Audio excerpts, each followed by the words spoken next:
સંવંત 1875 એવી જ એક વાત માંડું.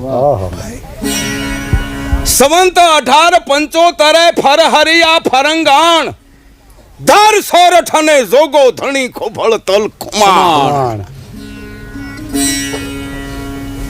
1875 માં સોરઠનો ધણી તો જોગીદા ખુમાણ છે. કવિ ગાંડો છે. સોરઠનો નવાબ કહે છે કે સોરઠ સરકાર મેં હું. વડોદરાનો ગાયકવાડ કહે છે આમચી સોરઠ. ભાવનગરનો નાથ પણ સોરઠને દબાવતો આવે. જામ સાહેબ કે નહીં, સોરઠ તો હું જીતીશ. કુંડલા 84 એમાં ભાગ પડે, 5-6 ગામ આવે. હવે એવા જોગીદા ખુમાણને આ કવિ સોરઠનો ધણી કે છે. હા છે. કેવી રીતે? કવિ એનો જવાબ આપે છે. બાબરિયા ધારથી જોગીદા ખુમાણ ઘોડા માથે ચડીને વયા આવે છે. ગમા ગમા ગમા ગમા ગમા ગમા ગમા. સુંદર નદી છે. ખળખળ ખળખળ શિયળ સળકે સાપજું નદીએ ખળકે નીર ઝીલે લોડણ ઘેલિયું આ તો ગોદડી આને તીર.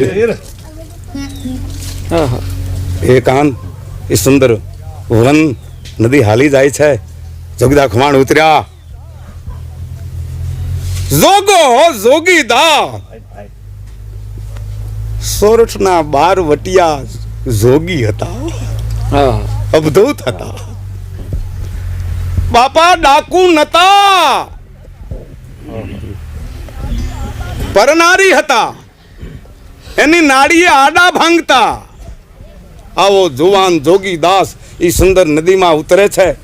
ત્યાં એક 16 થી 17 વર્ષની જેનું જોબન હેલે ચડ્યું છે એવી એક સુતાર કન્યા આડી ફરી અને લગામ જાલી અને કહે છે કે એ જોગીદા ખુમાણ ઉભારો ઉભારો ઉભારો. કેમ ભા, તને કોઈ હરામી હલાલી કનડે છે? તારા માવતરને પૈસા નથી તો હું દા પૈસા આપું તને લગ્ન કરવાને માટે. એ નથી.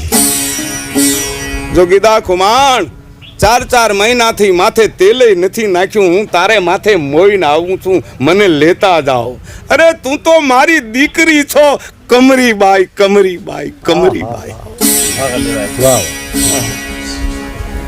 આ એ વડોદરામાં નથી, નવાબમાં નથી, જામ સાહેબ પાસે નથી, સોરઠ સરકાર પાસે આ વસ્તુ નથી. કામ જીતનો કઠિન હે. એટલે આપણો કવિ કહે છે કે ધર સોરઠ અને સોગો ધણી. સોરઠનો ધણી તો જોગીદા ખુમાણ. લોક હૃદયમાં એનું સ્થાન છે, પવિત્રતાનું.